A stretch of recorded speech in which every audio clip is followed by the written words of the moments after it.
आज मुझे कहा गया है कि बाबा ब्रह्मा की कैसी अवस्था रहती थी। इतने बच्चों की पालना करते थे, इतना बड़ा यज्ञ चलाते थे। यज्ञ में अनेक प्रकार के विघ्न भी आते हैं और उतराव चढ़ाव भी होता रहता है। अपोजिशन माया की बहुत। फिर भी बाबा की अवस्था कैसी रही, स्थिति हमेशा कैसी हमने देखी, उसका अनुभव सुनाने के लिए मुझे मेरी बहनों ने कहा है, तो मैं आपको अनुभव के साथ साथ और भी जो ज़रूरी बाबा की विशेषताओं को देखा, जिससे हम लोगों को बहुत बड़ा बल मिला। हर बात में हम जैसे कोई चोर होता है ना, गुण चोर, तो बाबा के एक एक शब्द के गहराई में जाने चाहते थे और बाबा की स्थिति को अंदर से देखने चाहते थे। तो बाबा के साथ में हमारा संबंध भी नज़दीक का था। बाप और बच्चे का तो है ही, परंतु उसमें भी कारोबार के कारण, क्लासेस के कारण, इधर उधर से या सेवाओं के कारण मैं बाबा के बहुत नज़दीक रही। ये मेरा अपना सौभाग्य था। और बाबा ने बहुत ही हम बच्चों को रूहानियत से और रूहाब से सींचा है। हर वक्त बाबा के चेहरे में रूहानियत भी देखते हैं और चेहरा रूहाब में। बाबा अपने पार्ट को समझते थे कि मेरा ड्रामा में क्या पार्ट है। उस पाठ के अनुसार उस पाठ के नशे में रहते थे कि शिव बाबा ने मुझे सिलेक्ट किया है, मेरे रथ को चुना है और शिव बाबा मेरे रथ को यूज़ करता है। तो बाबा को अंदर में बहुत ही खुशी रहती थी कि ये कैसा विचित्र रथ है जिसमें भगवान खुद प्रवेश होके उनके मुख का आधार लेके बच्चों को ज्ञान अमृत पिलाते हैं, बच्चों की सेवा करते हैं। तो बाबा शिव बाबा बाबा ब्रह्मा की दृष्टि भी यूज़ करते, बाबा का मुख भी यूज़ करते और बाबा की भुजाएं भी यूज़ करते, हाथ भी। आओ बच्चे, आओ बच्चे, सबको अपने हाथों से बहुत ही प्यार से बाबा, चाहे 300 बच्चे चाहे 400 बच्चे थे, अपने हाथों से भोजन का या टोली अपने हाथों से खिलाते थे। एक बार भी बाबा ने टोली खिलाई तो उसका कितना नशा हमको चढ़ जाता था कि हम कितने भाग्यशाली हैं। बाबा खुद हम बच्चों की सेवा करते हैं। अगर थोड़ी तबीयत नीचे ऊपर हो जाती है, बाबा को मालूम पड़ता है आज बच्ची क्लास में नहीं आई है। क्यों नहीं आई है? बाबा उसको थोड़ा बुखार था। अच्छा, बाबा खुद क्लास के बाद उठ करके सीधा ही पेशेंट के पास जाते थे, चाहे मैं चाहे कोई और भी। बस बाबा दृष्टि दे के माथे के ऊपर ऐसे हाथ घुमा लेते थे, बच्ची तुम जल्दी ठीक हो जाएंगी। बाबा की मुरली आके क्लास में सुनना, तुम्हारे लिए बाबा सीट रखवा देंगे।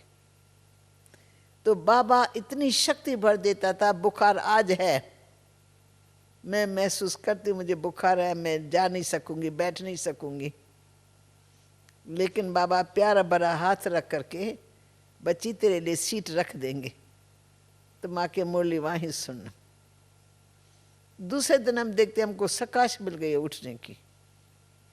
चाहे बुखार घटा नहीं है, लेकिन बाबा की रूहानी प्यार भरी दृष्टि ने और हाथ ने कमाल कर दिख रहे। तो हमने बाबा को कई बातों में, पहली बात तो लौकिक में देखा, तो लौकिक में भी बाबा एक बादशाह था। जैसे कि सब कुछ धन होते हुए, धन दान करते हुए बादशाह था, बिल्कुल एकदम बेपरवाह बादशाह। राजाएं भी बाबा को कहते थे कि लखीराज बाबू, भगवान से एक भूल हो गई है। कौन सी भूल हुई है? भगवान ने राजा तो हमको बनाया है, पर दाता तुमको बनाया है। तुम हमारे बच्चों के शादी में कितनी सुंदर गिफ्ट देते हो, ज्वेलरी देते हो, ऐसा तो कोई भी नहीं कर सकता है। तो आपकी दिल बहुत बड़ी है, आप दाता दिल वाले हो। तो राजाओं के मुख से अगर निकले कि दाता दिल के है, ये बाबा के संस्कार थे।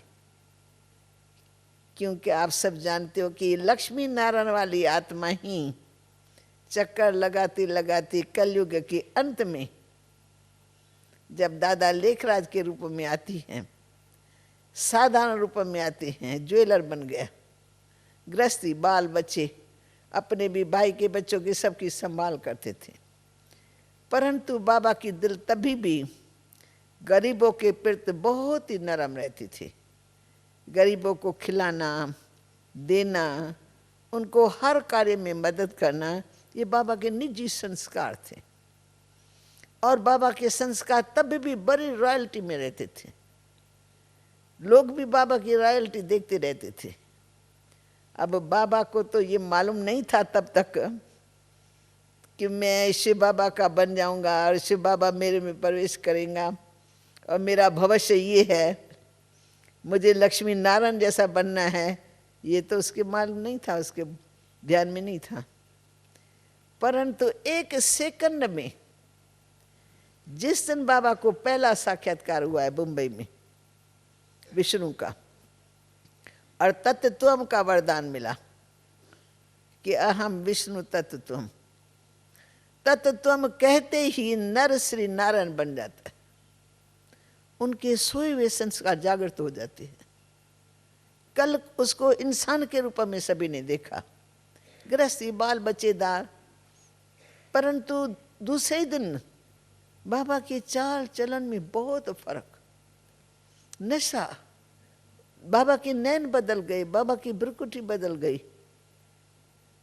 खुद बाबा सोचता था मुझे क्या हो गया है, मेरे में क्या परिवर्तन आया है।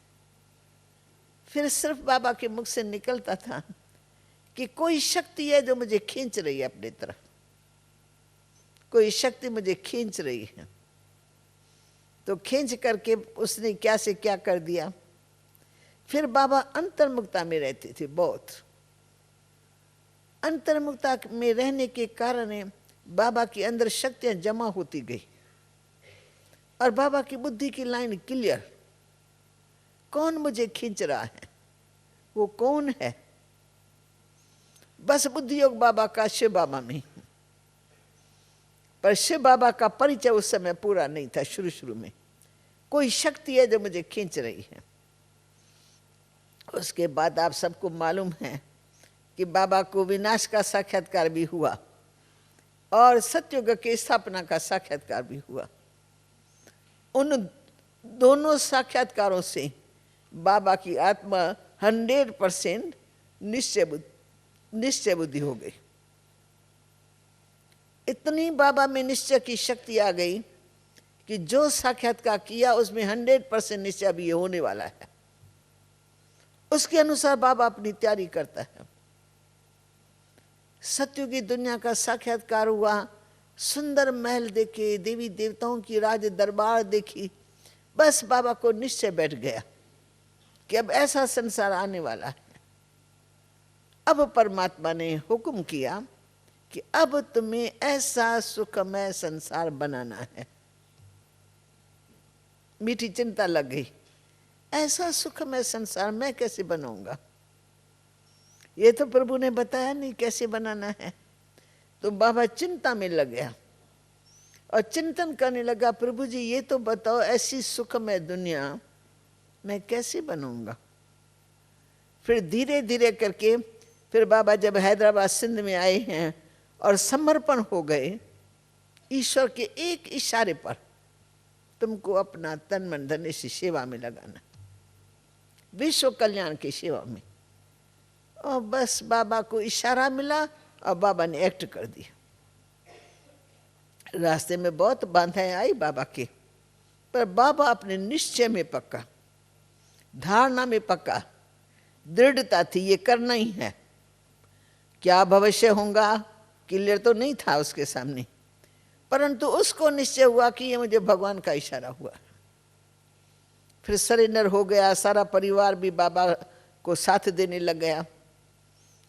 फिर धीरे धीरे बाबा देखता है कि जैसे डायरेक्ट परमात्मा मुझे ज्ञान सुनाता है, बाबा को अंदर लगता है कोई शक्ति है मुझे पढ़ा रही है, कोई शक्ति मुझे कुछ सुना रही है। तो बाबा लिखना शुरू करता है, तो लिख लिख करके कागज खड़े कर देते हैं, लिखता जाता है, लिखता जाता है, लिखता जाता है।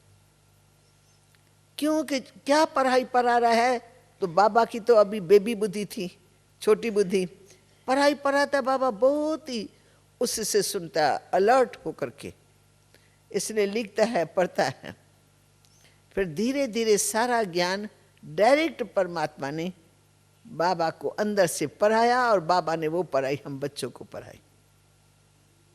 ये निश्चय कराया कि लखीराज तुम लखीराज नहीं हो, ये तुम्हारे शरीर का नाम है।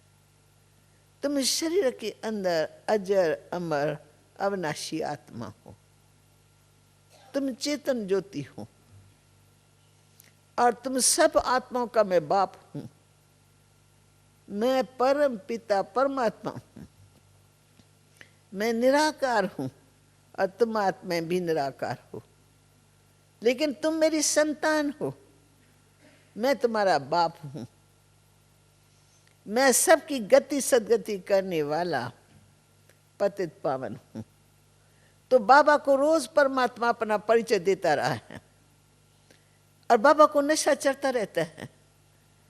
पहले गीता पढ़ते थे, मैं आई हूं उन दिनों में गीता हाथ में थी, जो लौकिक में गीता पुस्तक के रूप में मानी जाती है। वो पढ़ते रहते थे, सुनते रहते थे, और आज वो गीता छूट गई है। बाबा को लगता है, फील हुआ है कि मुझे डायरेक्ट भगवान ये पढ़ाई पढ़ा रहा है कि लखीराज तुम ये शरीर नहीं हो, तुम अजर अमर अविनाशी आत्मा हो। फिर बाबा निश्चय बुद्धि हो गए। निश्चय बुद्धि हो गए, सारे परिवार को बिठाया, एक एक को अलग अलग, उनको रियलाइज कराया। बाबा की धर्मपत्नी का नाम जसोता है, बाबा की बहू का नाम राधिका है।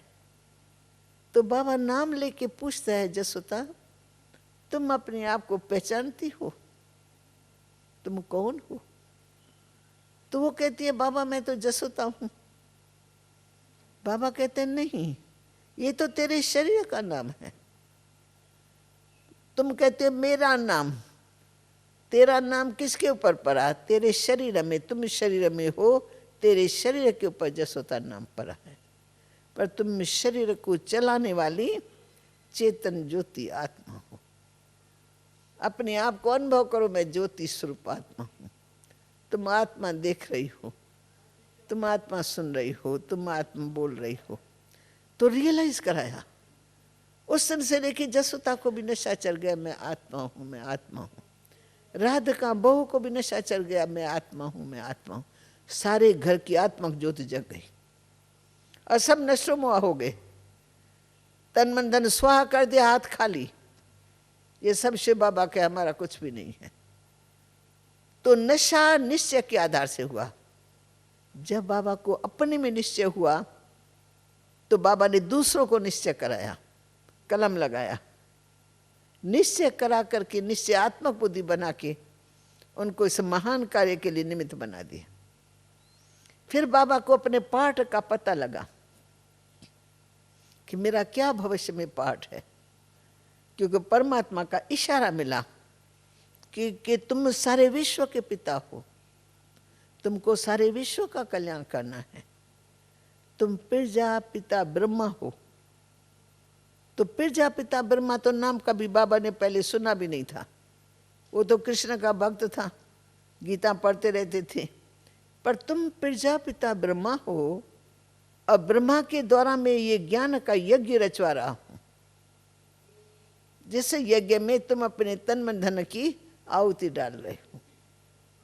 तो बाबा को यज्ञ में भी निश्चय बैठा, और यज्ञ के साथ साथ यज्ञ के ज्ञान देने वाले बच्चों को जिनको दिया, उनमें भी निश्चय बैठा, ये मेरे पहले वाले बच्चे जिन्होंने ये ज्ञान सुना हुआ है, वही मेरे सामने आए। तो निश्चय बाबा का स्पष्ट, निश्चय में धुंधलापन नहीं था कि आज निश्चय बैठा फिर कल संशय आ जाए, पता नहीं क्या है, मेरे को ये क्यों ऐसा अनुभव होता है, कुछ मिस्टेक है मेरे अंदर, या मेरे को कुछ कल्पना है मेरी। नहीं, निश्चय माना निश्चय।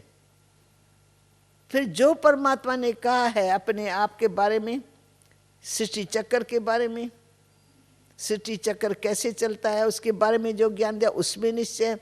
बाबा को पाठ में निश्चय, यज्ञ रचा उसमें निश्चय। निश्चय माना निश्चय, निश्चय में संशय की रत्ती भी नहीं देखी।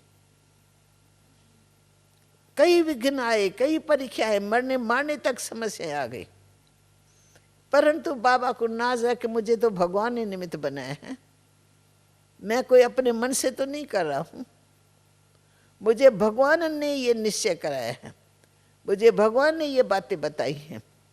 तो भगवान में निश्चय होने के कारण भगवान के ज्ञान में निश्चय हुआ, भगवान की जो भी शिक्षा मिली उन सब में निश्चय हुआ। फिर कोई बच्चा चल सकता है इतना धारणा में, कोई नहीं चल सकता है, क्योंकि ये तो नर से नारायण बनने की पढ़ाई है, मनुष्य से देवता बनने की पढ़ाई। अभी जो आसुरी वृत्ति वाले है, खाने वाले, पीने वाले, शराबी कबाबी, वो कैसे बनेंगे? परंतु बाबा ने रूहानी स्नेह से दृष्टि दे दे के, आत्मा के ज्ञान की स्मृति दे दे करके उनसे सब कुछ छुड़ाया। अशुद्ध खाना छुड़ाया, अशुद्ध पीना छुड़ाया, ऐश अशरत की बातें छुड़ाई, पर बाबा ने सबको रूहानी प्यार दिया, रूहानी प्यार से सबको सिंचा। इसलिए चलते चलते हमने देखा बाबा जितना निश्चय बुद्धि उतना ही प्रीत बुद्धि, परमात्मा में प्रीत। आगे कृष्ण को परमात्मा मानते थे, अब डायरेक्ट निराकार परमात्मा ने अपना परिचय देके उनको निश्चय बुद्धि बनाया। तो अब बाबा का बुद्धि योग ऊंचे से ऊंचे बाप में जुट गया। तो उससे प्रीत बुद्धि, कृष्ण को तो साकार में देख सकते हैं ना, माना स्वरूप देखते हैं ना, अभी निराकार का तो स्वरूप नहीं देखते, परंतु बाबा को अंदर ही अंदर उस निराकार बाप का जो ज्ञान प्राप्त हुआ और उनको जो अनुभव हुआ उस शक्ति का, तो बाबा का बुद्धि योग सीधा ही परमात्मा में जुट गया। तो जितना निश्चय बुद्धि उतना प्रीत बुद्धि। प्रीत भी नीचे ऊपर नहीं हुई, कभी बाबा की बुद्धि फिर कृष्ण में चली जाए या रामा में चली जाए या गुरु नानक में चली जाए, नहीं, निश्चय माना निश्चय। निश्चय के बाद बाबा की दूसरा स्टेप था प्रीत बुद्धि। फिर उसके आधार से सरेंडर बुद्धि। सरेंडर भी वंडर। कल सब बच्चे बहू बेटे सबके पास सब कुछ है, आज सरेंडर हुआ तो एक पाई भी अपने परिवार के लिए, अपने पोत्रों या दोत्रों के लिए एक पाई भी नहीं रखी, एक पेनी भी नहीं रखी। बाबा को यही निश्चय हुआ तो हम सब भगवान के हो गए, ये भगवान का रचा हुआ यज्ञ है, इस यज्ञ में जो कुछ बनेगा वो हम मेरे साथ सब खाएंगे। कहाँ बाबा के घर में स्पेशल भोजन बनता था, खुद खाता था, खिलाता था, और कहाँ यज्ञ में सिंपल भोजन, सबके लिए की डायरेक्शन, जो यज्ञ में भोजन बनेगा वो भोजन मेरे साथ सब खाएंगे। अंत तक बाबा ऐसे ही खाते रहे।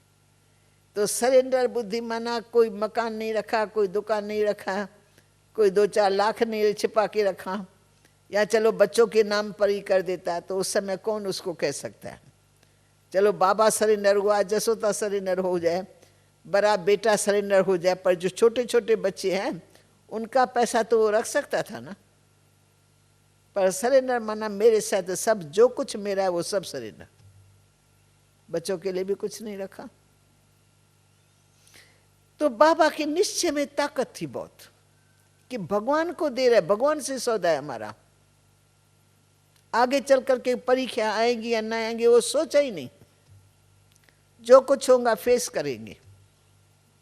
भगवान को देना माना एकदम कुएं में डाल देना, कुएं से फिर कैसे निकलेगा। तो हमने देखा सरेंडर बुद्धि, न सिर्फ बाबा खुद सरेंडर हुआ, लेकिन बाबा ने अपने दोनों बहुओं को, जो बेटे की स्त्रियां थी, एक बेटा दूसरा बेटा, उनके स्त्रियों को भी कंप्लीट सरेंडर कर दिया। वो भी निश्चय बुद्धि हो गई कि जो बाबा कर रहा है, जो बाबा करा रहा है, वो उसमें हम सब शामिल हैं। ये वंडरफुल हिस्ट्री सुनाती हूँ कि बाबा की जो छोटी बहू थी ना, वो बहुत बड़े घर की थी, करोड़पति घर की थी।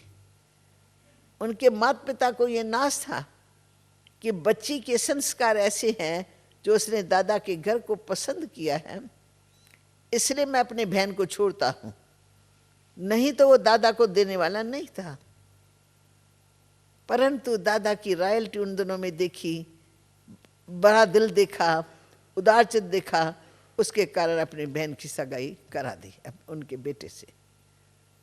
तो अब बेटी कहती है कि नहीं बाबा, जो कुछ आप कर रहे हो मैं आपके साथ ही हूँ, मुझे किसी की भी परवाह नहीं, मेरे को जो कुछ मेरा है वो सब कुछ है बाबा का, मेरा कुछ भी नहीं। तो दोनों बहुआं भी सरेंडर हो गई, बेटे भी सरेंडर हो गए, भाभी भी हो गई, बहन भी हो गई, सबको बाबा ने सरेंडर करके सबको यज्ञ का स्टूडेंट बना दिया। यज्ञ का भोजन सभी खाते, जो यज्ञ में बनता है, भोजन खाने समय भोजन की कोई गिलानी नहीं कर सकता है, ये क्या बना है, मैं ये तो नहीं खाऊंगी, ऐसे शिकल करना, ये भी पाप बनता है। भगवान के यज्ञ का भोजन है ना, प्यार से खाना चाहिए। हम उसकी गिलानी भी नहीं कर सकते हैं और नाक भी ऐसे नहीं मोड़ सकते हैं, और कुछ खाया कुछ फेंक दिया, बोझ चलेगा ना। मनुष्य दान करे और हम दान किया हुआ वो पैसा यूज करे तो फिर उसको वेस्ट करे, वो तो ठीक नहीं है ना।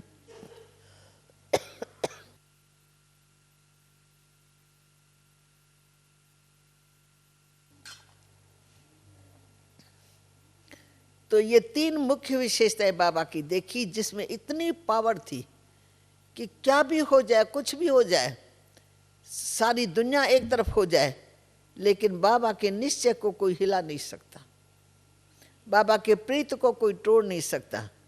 और सरेंडर होने के बाद ये ख्याल नहीं आया कि ये मैंने तो भूल कर दी, अपना तो स्वाह कर दिया, पर मैंने छोटे छोटे बच्चों का भी स्वाह कर दिया। छोटे बच्चे चल सकते नहीं चल सकते, मैं कुछ रख लेता था, ऐसे ख्यालात तो आ सकते हैं ना, ऐसी परिस्थितियां आई है, पर बाबा को ये ख्याल नहीं आया।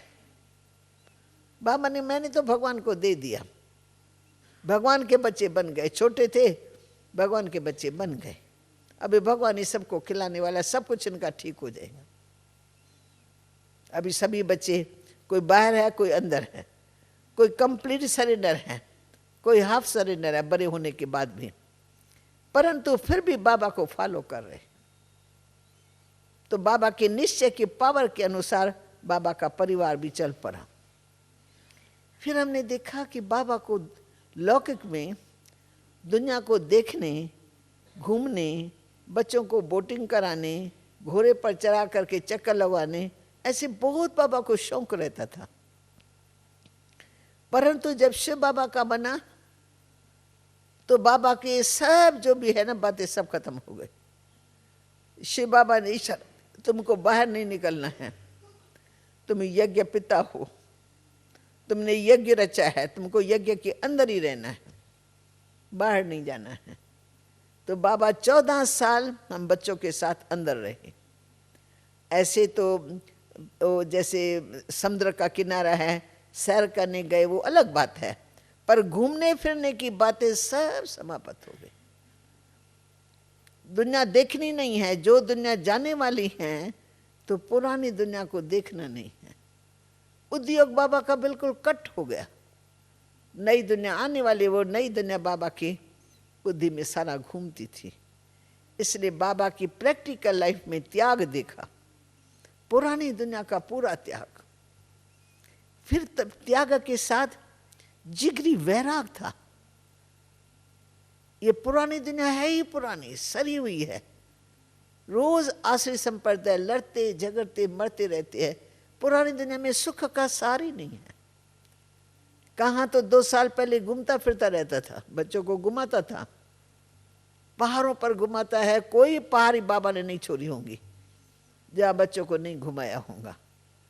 लेकिन अब शिव बाबा का बन गया तो एकदम से यज्ञ के अंदर रहा और साधना में रहा।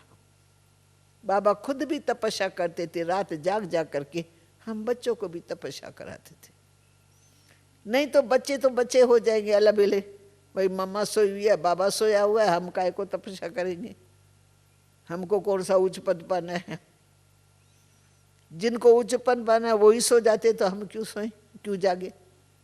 परंतु प्रैक्टिकल में मम्मा भी जागती है तो बाबा भी जागता है। तब बाबा के साथ में हम सब बच्चे जाग करके योग करते थे। फिर बाबा योग युक्त अवस्था में सैर कराता है, बाबा खुद भी करता है, हम बच्चे भी सैर करते, साइलेंस साइलेंस। फिर खड़े होकर के फिर सभी बच्चों को दृष्टि देता है, सबको सकाश देता रहता है। जो जहां खड़ी है वह वहीं खड़ी है। 1 घंटा भी बीत जाएगा, बाबा खड़ा है तो जैसे सर्च लाइट की लाइट हम सबको मिल रही है। तो त्याग भी, फिर तपस्या भी बहुत गहरी। न सिर्फ रात को तपस्या करते थे 12 बजे के बाद 5-6 बजे तक, पर दिन भर में भी हमारा अखंड योग चलता रहता था। यज्ञ की सेवा भी करते थे, पर टर्न बाय टर्न 50 का ग्रुप योग में बैठा ही रहता था। एक ग्रुप उठता है 50 का, फिर 50 का दूसरा ग्रुप। आज भी हम लोग ऐसे करते हैं, क्योंकि बाबा ने कहा समय ऐसा नाजुक आएगा, अगर ये रूहानी शक्ति आपके साथ होंगी तो कोई भी दरवाजे पर दुश्मन आपके दरवाजे पर आ नहीं सकता। आपकी योग शक्ति से वो भाग जाएंगे।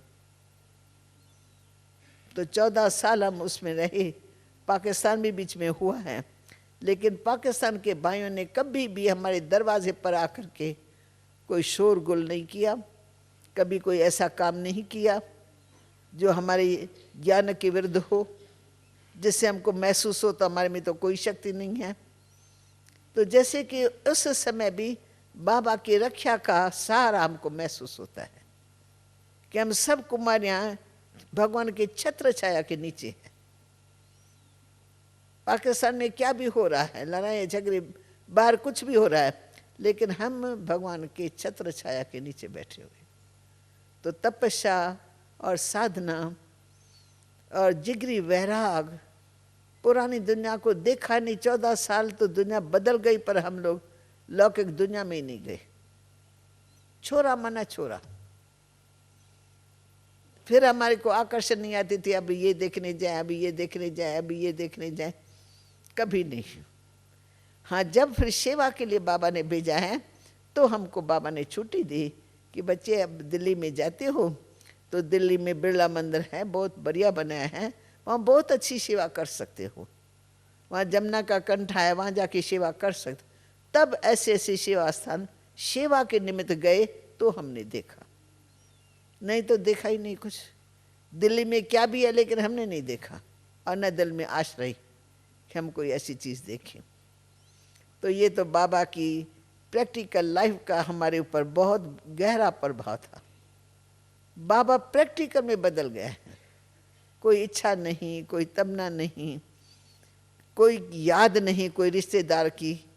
बाबा के तो कई रिश्तेदार थे जो उस समय एंटी भी हो गए थे, लेकिन बाबा कहते पत्रों के द्वारा सेवा करते रहो, उनको जगाते रहो, टाइम आएगा जागेंगे।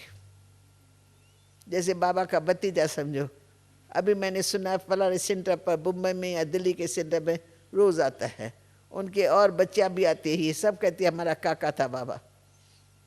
तो समय आया है सबके बदलने का। पहले वो नहीं बदलते थे, पहले उनको लगा पता नहीं बाबा को क्या हो गया, पता नहीं अच्छा बाबा था, पता नहीं बाबा को क्या हो गया, क्या हो गया, भगवान ने कुछ कर दिया, उसने उसको अपना बना दिया, उसने उनको चेंज कर दिया।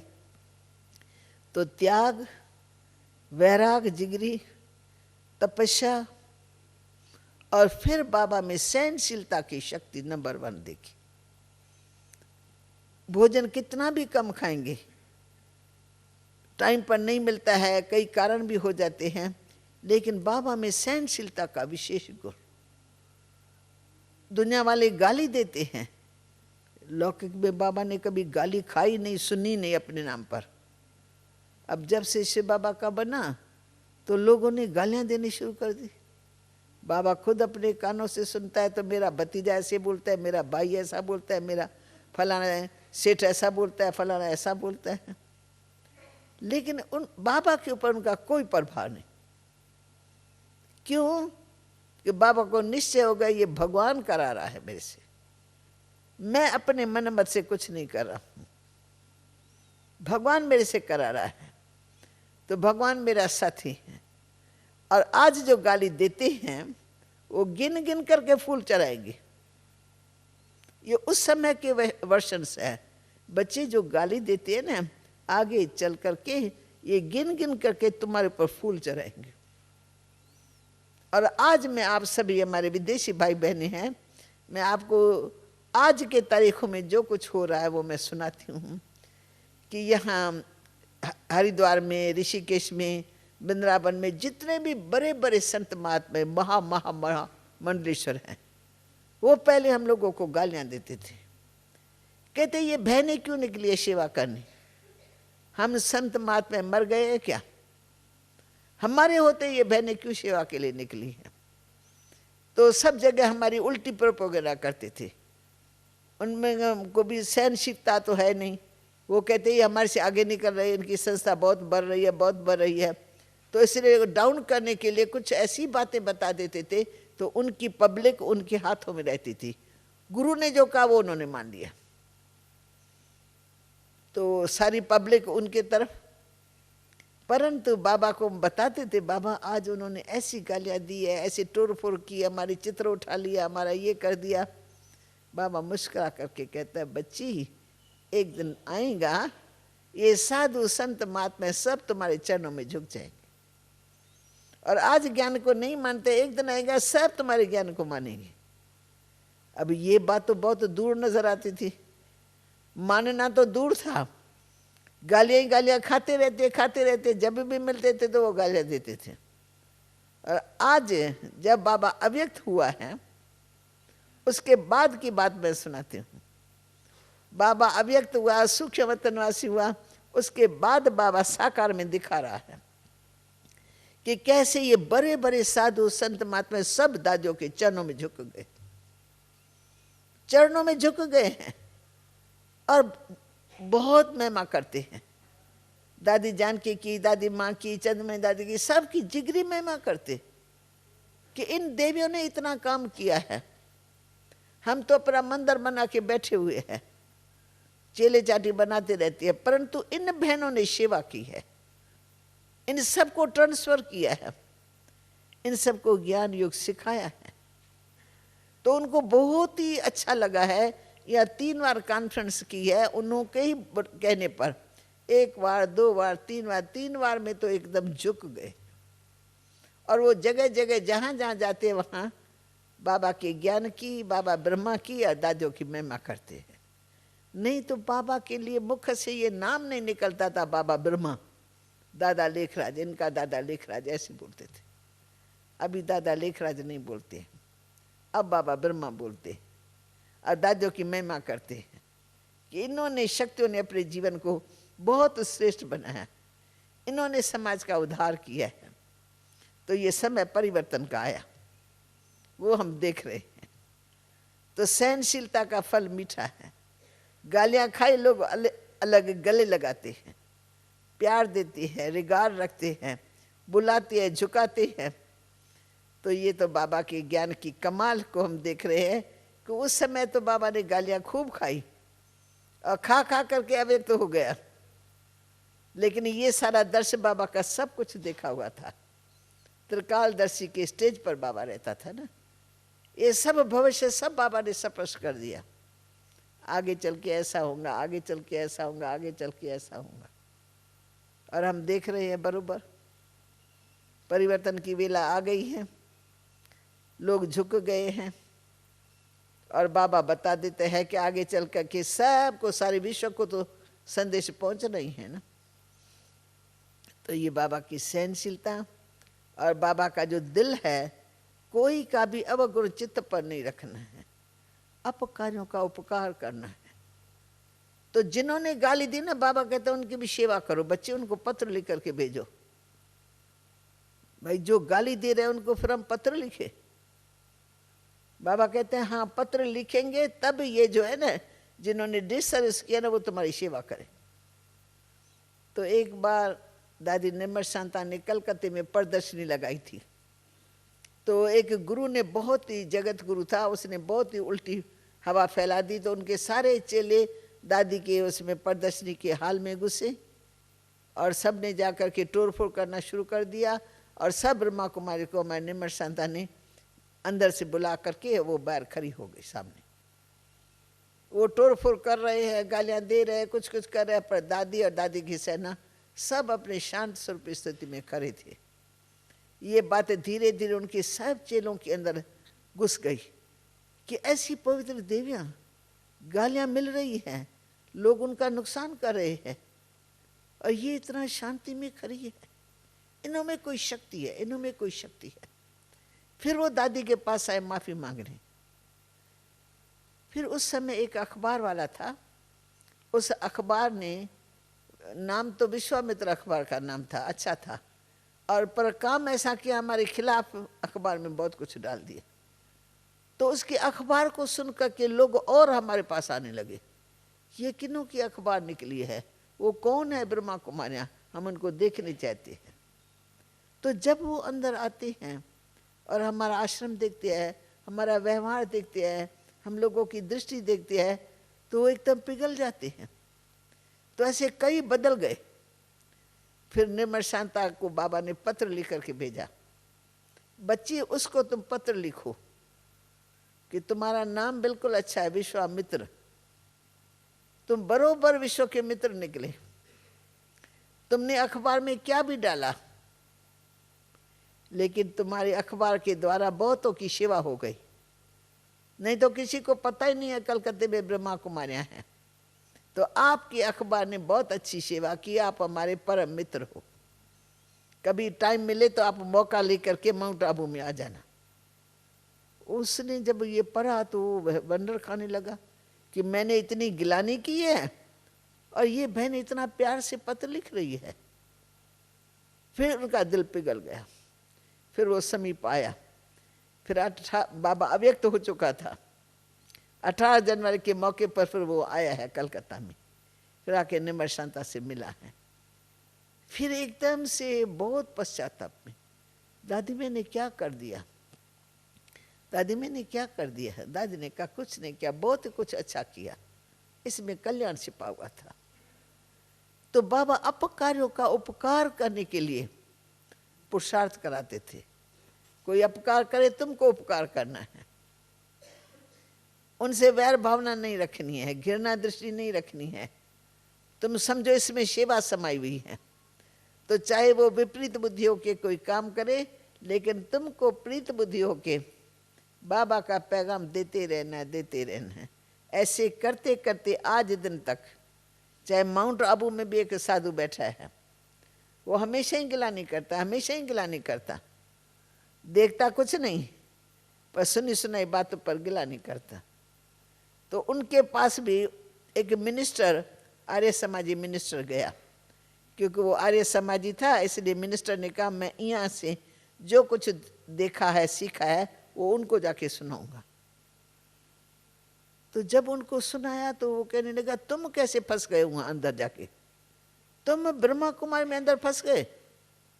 उसने कहा मैं फंसा हुआ नहीं हूं, मैं बेसमझ नहीं हूं, मैंने एक एक बात इनकी देखी है, दिन में क्या होता है, रात में क्या होता है, कौन क्या करती है, कौन क्या कर, सब मैंने देखा है। तो मैं कैसे समझूं, आप जो बाहर बातें करते हो वो तो वहां है ही नहीं। मैं अपने आंखों से देख करके बताता हूं कि तुम ये गलत काम कर रहे हो, तुम गिलानी करते हो, ये गलत कर रहे हो। अभी शांत हो गई है, अभी 5, 6, 7 साल से अभी शांत हो गया, अभी वो बोलता नहीं है, क्योंकि उनके मिनिस्टर ने उनको दबाया कि आर्य समाजी क्या करती है मुझे पता नहीं है क्या, आप तो ऐसी गिलानी करते हो जैसे कि आप बिल्कुल दूध के धुले हुए हो। तो कोई ना कोई ऐसी आत्मा निकल आती है जो दूसरों को समझा करके फिर बाबा के नजदीक ले आती है। परंतु फिर भी बाबा ने इतना साल हम लोगों को रखा कि पड़ोस में रहता है हमारे आर्य समाजी, परंतु हमको मुख से कुछ नहीं बोलना है। चाहे हमारे पर्चा फाड़ देता है, हमारा लिटरेचर फाड़ देता है, सामने सामने गिलानी करता है, लेकिन हम उसकी मुख से गिलानी करने वाले की हम गिलानी नहीं करते। तो ये बाबा की मेन धारणाएं जिससे हम आगे बढ़े हैं। लोग गाली देते हैं और हम ये फील करते हैं अभी वो गले लगाने की स्टेज पर पहुंच गए हैं, अभी वो महिमा के गीत गाते रहते हैं। तभी तो ये संस्था आगे बढ़ रही है ना। लोग कहते हैं क्या कारण है इनकी संस्था क्यों बढ़ रही है, क्या कारण है? कारण है कि सेवा भाव है, निष्कामता है। बाबा ने निष्कामता का भोजन हम बच्चों को खिलाया। 14 साल बाबा ने अपने धन से हमारी पालना की, लेकिन कभी बाबा ने स्वार्थ नहीं रखा कि आज तो मैं इनको खिलाता हूं, कल इनको कमाई करके भी मुझे खिलाना पड़ेगा। कभी नहीं, सदा अच्छी तरह से खिलाया, अच्छी तरह से हमारी पालना की। परंतु बाबा के आगे भविष्य सपस्ता, जब ये बच्चे सेवा करने जाएंगी तो अनेकों का कल्याण करेंगे, अनेक आत्माएं जागेंगी। जिन्होंने ज्ञान नहीं सुना वो सुनने के लिए आएंगे, जो शत्रुता भाव में है वो मित्रता भाव में आएंगे। वो हमने देखा। अभी हमको शत्रुता कम दिखाई पड़ती है, बहुत कोई कभी कभी कोई होगा। साधु संत सब सुधर गए, आर्य समाजी शांत हो गए, सनातन धर्म वाले शांत हो गए। मिनिस्टर भी ढेर के ढेर हमारे पास आते ही रहते। चीफ मिनिस्टर भी आता है तो प्राइम मिनिस्टर भी आता है, और भी जो बड़े बड़े हैं पोजीशन वाले सब आते रहते हैं। आंखों से देख रहे हैं ना। प्रत्यक्ष के आगे प्रमाण की क्या आवश्यकता? जो प्रत्यक्ष चीजें सेवा हो रही है, तन मन धन ये सफल कर रहे हैं। अगर कोई पैसा देता है तो भी अच्छे काम में लगाते हैं ना, और तो कुछ नहीं करते हैं ना। खाना तो सभी खाएंगे, हम भी खाएंगे, तुम भी खाएंगे, परंतु जो पैसा लगा वो किस काम में लगा, कौन बैठे है, क्या कर रहे हैं? सफल हुआ ना धन। ज्ञान धन दे रहे हैं तो ज्ञान धन देने से क्या होगा? धन दिए धन ना खुटे। तो बाबा ने ये सब करके दिखाया। निष्कामता से सेवा करो बच्चे, कोई भी स्वार्थ न रखो, लेने का स्वार्थ न रखो। जो बाबा के ऐसे लाल निकलेंगे वो अपना तन मन धन सफल करते रहेंगे। तुम्हारा काम है सबका कल्याण करना, सबको जगाना, सबको पवित्र बनाना, योगी बनाना, ये तुम्हारा काम है। तो प्रैक्टिकल लाइफ में बाबा की इन विशेषताओं ने हमको बहुत बड़ा बल दिया। गालियाँ देते थे तो हम गाली खाते नहीं थे, मारते थे तो बाबा कहते कोई बात नहीं बच्चे, शरीर विनाशी है, 2 चाटे लगा दिया, क्या हुआ, तुम बाबा की याद में रहो। माँ ही गाली देंगे ना। माँ बाप जो अधिकारी समझते अपने आप को, हम इनको अधिकार से चलाने वाले वो ही देंगे।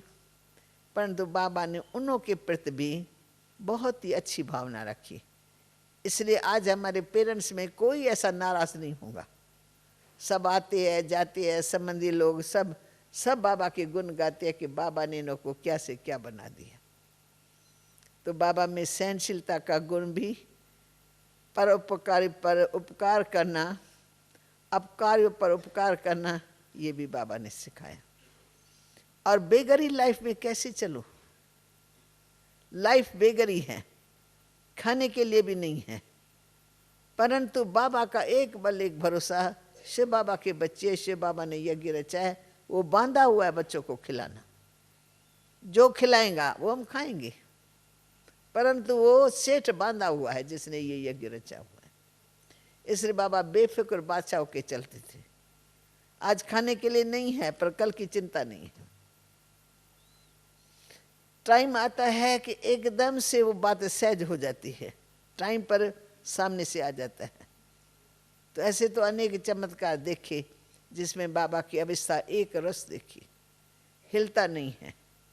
और मम्मा को कहते हैं, मम्मा देखो मेरे मीठे मीठे बच्चे, मम्मा तुमको ख्याल आता है कि अभी होली आने वाली है, इन बच्चों को जलेबी खिलाएं, जलेबी मिलती है ना होली के दिनों में, बहुत अच्छी बनाते हैं इंडिया में।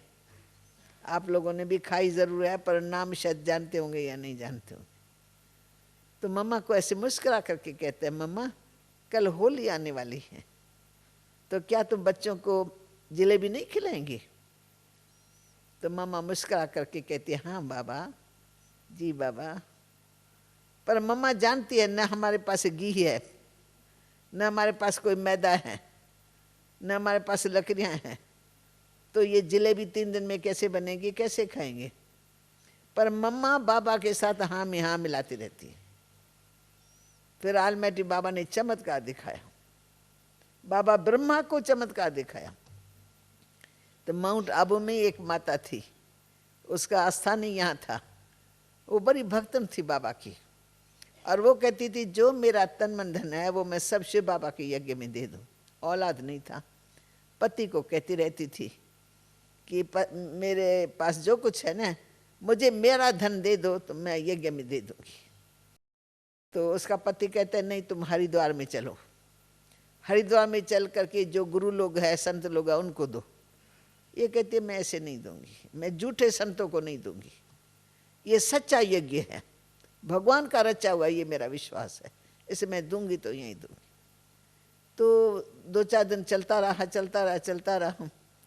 अचानक ही उसके पति को, जिस दिन बाबा ने मामा को कहा है, अचानक ही उसके पति को स्वप्न आया है और विष्णु भगवान का साक्षात्कार हुआ है उसके विश्वास के अनुसार।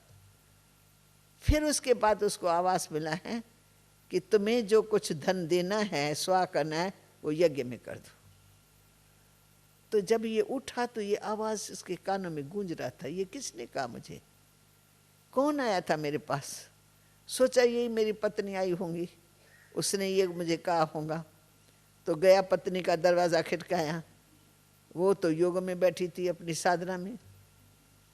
तो पति ने पूछा कि तुम मेरे पास आई थी? उसने कहा नहीं।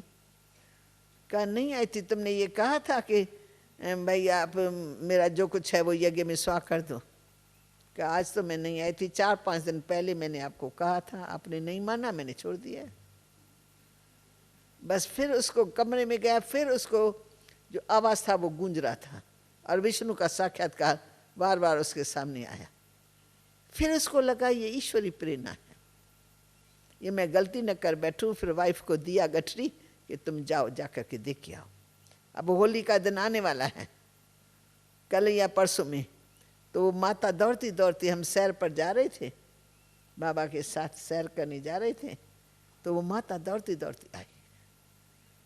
कहा बाबा मम्मा में 2 मिनट मेरा काम है। फिर मम्मा से जाकर के बात की कि मम्मा आज कैसे भगवान ने ये चमत्कार दिखाया, मेरे अंदर की आश भगवान ने आज पूरी की। ये मेरे को मेरा पैसा मिला है, तो मैं कहती हूँ कि ये मैं आज आपको देती हूँ, आप यज्ञ के बच्चों को कुछ ऐसी चीज बना करके खिलाओ। तो मम्मा ने बाबा से बात की। बाबा ने मुस्कुराया, कहा मम्मा देखो बाबा मेरी सुनता है ना, मैं बाबा का लाडला बच्चा हूं ना, तो मैं भी अधिकार से बाबा को कहता हूं, तो नहीं तुम बच्चों को खिला नहीं होगा। तो देखो मम्मा कैसे बाबा ने प्रबंध किया है।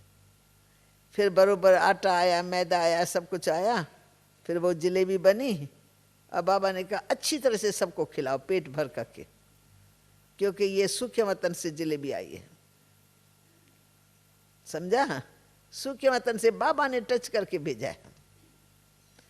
तो माना ऐसा बाबा का निश्चय पक्का, समस्या सामने खड़ी है लेकिन बाबा अचल डोल है। बाबा की स्थिति एक रस है, बाबा किसमें घबराते नहीं। आप खुद सोचो, आपको 3 या 4 बच्चे हो और खिलाने के लिए कुछ भी ना हो, आज भी नहीं तो कल भी नहीं तो परसों भी नहीं, तो आप सोचेंगे ना अब क्या करूं, तो क्यों ना मैं इन 4 बच्चों से तो डूब जाऊं, न मैं रहूं न मैं बच्चों की चिंता उठा सकूं। तो बहुत लोग ऐसे करते हैं, संतान है पर धन नहीं है खिलाने के लिए, तो वो क्या करती है, रस्सी बांध करके 3-4 को गंगा में डुबकी मार देती, यक्की सब चले जाते। बाहर लिख करके जाते हैं, भोजन न होने के कारण, अन्न न होने के कारण हम आज चारों ही अपना आपघात कर रहे हैं। परंतु बाबा के पास इतने बच्चे, आज खाने के लिए अकल है ही नहीं। बाबा कहेंगे ठहरो, बोली जाती थी ना बाबा से पूछने बच्ची, बाबा प्रबंध करेंगे 12 बजे आना। हम कहते 12 बजे पता नहीं क्या होगा। 12 बजे पोस्ट आती थी, पोस्ट में कोई ना कोई मनी ऑर्डर आ जाता था, चाहे 300 का, चाहे 400 का, चाहे 500 का ड्राफ्ट आ जाता था। फिर ताज़ा ताज़ा वो ले जाने के लिए जाता था और ताज़ा अनाज लेके आता था। जितना ज़रूरी है सुबह के समय उतना सुबह के लिए लेके आया, जितना दूसरे दिन के लिए ज़रूरी है उतना दूसरे दिन के लिए लेके आया। क्या बाबा की अवस्था, क्या निसंकल्पता, क्या शिव बाबा में निश्चय है, संशय की बात ही नहीं है। तो निश्चय आत्मक बुद्धि विजयंती वो प्रैक्टिकल में देखा। विघ्न सामने खड़ा है पर विजय भी सामने आ गई है।